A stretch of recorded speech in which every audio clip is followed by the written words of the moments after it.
नमस्कार साथियों, बहुत बड़ी खुशखबरी निकल कर सामने आ रही है। साथियों, भारत सरकार का राजपत्र जारी कर दिया गया है। जैसा कि आप सभी जानते हैं, भारत सरकार ने हाल ही में केंद्रीय कर्मचारियों के लिए यूपीएस लागू करने के लिए घोषणा की थी और उसी के सिलसिले में भारत सरकार द्वारा राजपत्र जारी कर दिया गया है। आप स्क्रीन पर राजपत्र देख रहे हैं। 25 जनवरी 2025 को ये राजपत्र जारी कर दिया गया है। तो जान लेते हैं इसमें क्या है कुछ महत्वपूर्ण बिंदु। योजना के अंतर्गत पात्रता सुनिश्चित भुगतान केवल निम्नलिखित मामलों में उपलब्ध होगा। अर्थात साथियों, सुनिश्चित भुगतान का मतलब जो हमको मिलने वाली पेंशन से है। तो जान लेते हैं यदि कोई कर्मचारी 10 वर्ष की अर्हक सेवा के पश्चात अधिवरिष्ठता प्राप्त कर लेता है तो अधिवरिष्ठता की तारीख से FR 56 जो केंद्रीय सिविल सेवा नियम 1965 के अंतर्गत कोई सस्ती नहीं है के प्रावधानों के अंतर्गत एक कर्मचारी को सेवानिवृत्त करने के मामले में सरकार द्वारा ऐसी सेवानिवृत्ति की तारीख से और 25 वर्ष की न्यूनतम अर्हक सेवावधि के पश्चात स्वैच्छिक सेवानिवृत्ति के मामले में यदि सेवावधि अधिवरिष्ठता तक जारी रहती है तो उस तारीख से जब ऐसा कर्मचारी अधिवरिष्ठता प्राप्त कर लेता। दूसरा, सेवा से हटाने या बर्खास्तगी या कर्मचारी के इस्तीफे के मामले में सुनिश्चित भुगतान उपलब्ध नहीं होगा। ऐसे मामलों में एकीकृत पेंशन योजना का विकल्प लागू नहीं होता है। तो साथियों, जो यूपीएस मिलना है, यदि कोई कर्मचारी को सेवा से हटा दिया जाता है या कर्मचारी इस्तीफा देता है तो ऐसी स्थिति में उसे एकीकृत पेंशन योजना का लाभ नहीं मिलेगा। अब दोस्तों जान लेते हैं योजना के अंतर्गत लाभ। इस योजना के अंतर्गत सुनिश्चित भुगतान इस अधिसूचना में उल्लिखित अन्य शर्तों के अधीन निम्नानुसार होगा। अर्थात पूर्ण सुनिश्चित भुगतान की दर सेवानिवृत्ति से तुरंत पहले 12 मासिक औसत मूल वेतन की 50% होगी। पूर्ण सुनिश्चित भुगतान न्यूनतम 25 वर्ष की अर्हक सेवा के पश्चात देय है। यानी कि साथियों, न्यूनतम 25 वर्ष की सेवा देने के पश्चात ही कर्मचारी को औसत मूल वेतन की 50% यूपीएस प्राप्त होगी। कम अर्हक सेवा अवधि के मामले में अनुपातिक भुगतान स्वीकार होगा। साथियों, जो कम अर्हक सेवा अवधि है और उसका अनुपातिक भुगतान होना है, इसकी गणना अगले वीडियो के अगले चरण में आप देखेंगे। 10 साल या उससे अधिक की अर्हक सेवा के पश्चात सेवानिवृत्त होने पर प्रति माह 10,000 रुपये का न्यूनतम गारंटी भुगतान सुनिश्चित किया जाएगा।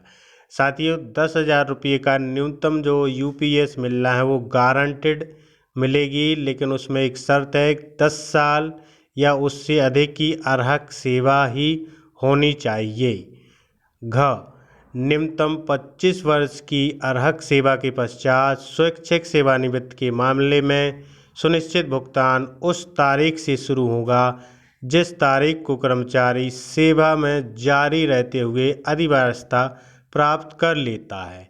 इसका असर ये है साथियों, 25 वर्ष की सेवा करने के पश्चात ही यूपीएस तभी मिलेगी जिस दिनांक को वह रिटायर्ड हो जाता है। अधिवरिष्ठता के पश्चात भुगतान धारक की मृत्यु के मामले में उसकी मृत्यु से तत्काल पूर्व भुगतान धारक को स्वीकार भुगतान का 60% कानूनी रूप से विवाहित पति या पत्नी के अंतर्गत सेवानिवृत्ति दिया जाएगा। इसका आशय यह है कि साथियों, 25 वर्ष की सेवा अवधि पूर्ण करने के पश्चात यदि कर्मचारी की मृत्यु हो जाती है तो कानूनी रूप से जो उसका पति या पत्नी है तो उसको 60% भुगतान किया जाएगा। 5वां है महंगाई राहत सुनिश्चित भुगतान और पारिवारिक भुगतान जैसा भी मामला हो पर उपलब्ध होगी। महंगाई राहत की गणना सेवा राहत कर्मचारियों पर लागू महंगाई भत्ते की तरह ही की जाएगी। महंगाई राहत केवल भुगतान शुरू होने पर ही देय होगी। इसका आशय ये है साथियों, जैसा कि सेवारत कर्मचारियों के लिए महंगाई भत्ता दिया जाता है, उसी प्रकार जो पेंशनधारी कर्मचारी रहते हैं पेंशनभोगी, तो उनके लिए महंगाई राहत दी जाती है। तो यूपीएस के अंतर्गत महंगाई राहत की भी पात्रता है। साथियों, अगला बिंदु है एकीकृत पेंशन योजना के विकल्प के परिचालन में आने की प्रभावी तारीख को राष्ट्रीय पेंशन प्रणाली के अंतर्गत केंद्र सरकार के विद्यमान कर्मचारियों के साथ साथ केंद्र सरकार के भावी कर्मचारी राष्ट्रीय पेंशन प्रणाली के अंतर्गत या तो एकीकृत पेंशन योजना के विकल्प का चयन कर सकते हैं या एकीकृत पेंशन योजना के विकल्प के बिना राष्ट्रीय पेंशन प्रणाली में बने रह सकते हैं। यदि कोई कर्मचारी एकीकृत पेंशन योजना के विकल्प का चयन करता है तो इसके सभी निर्धारण एवं शर्तों को अपनाया गया माना जाएगा और यह एक बार चुने जाने के बाद अंतिम होगा। इसका आशय यह है कि या तो कर्मचारी को एनपीएस चयन करना पड़ेगा या यूपीएस चयन करना पड़ेगा। अगर यूपीएस यानी एकीकृत पेंशन योजना का चयन करते हैं तभी ये सभी लाभ दिए जाएंगे जो इस राजपत्र में उल्लेखित है। साथियों, चलते अगले बिंदु की ओर। साथियों, जो कर्मचारियों को पेंशन प्राप्त होगी तो इसके संबंध में उदाहरण देकर समझाया गया है, लेकिन उसके लिए जो 5 बिंदु हैं इन शर्तों को कर्मचारी को पूर्ण करना होगा, उसी के आधार पर उसका भुगतान सुनिश्चित होगा। तो जान लेते हैं 5 बिंदु कौन कौन से हैं। पहला है किसी कर्मचारी की सेवानिवृत्ति से पहले 12 मासिक औसत मूल वेतन 45,000 रुपये है। कर्मचारी के पास 25 वर्ष या उससे अधिक की अर्हक सेवा है। तीसरा, कर्मचारी के सभी अंशदान नियमित रूप से जमा किए गए हैं और जमा में कोई चूक नहीं हुई है। चौथा, कर्मचारी ने निवेश का डिफ़ॉल्ट पैटर्न चुना है। पाँचवा, कर्मचारी ने कोई आंशिक निकासी नहीं की है। तो साथियों, प्रत्येक कर्मचारी को ये 5 शर्तें पूर्ण करना अनिवार्य है और आगे देख लेते हैं कौन सी शर्त अगर नहीं पूर्ण होती है तो उस कंडीशन में कैसा भुगतान होगा। तो देखते हैं।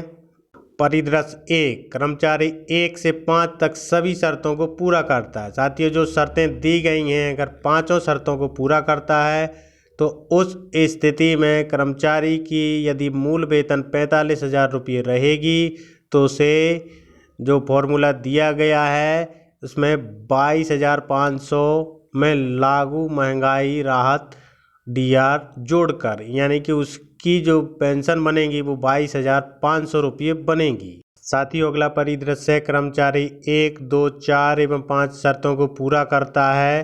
कर्मचारी के सभी अंशदान नियमित रूप से जमा नहीं किए गए हैं तो उस स्थिति में साथियों जो 45,000 रुपये उसकी मूल वेतन होगी तो उस हिसाब से उसकी पेंशन 20,250 रुपये बनेगी। परिदृश्य 5 है, कर्मचारी 1 से 4 तक शर्तों को पूरा करता है। कर्मचारी ने आंशिक निकासी की है।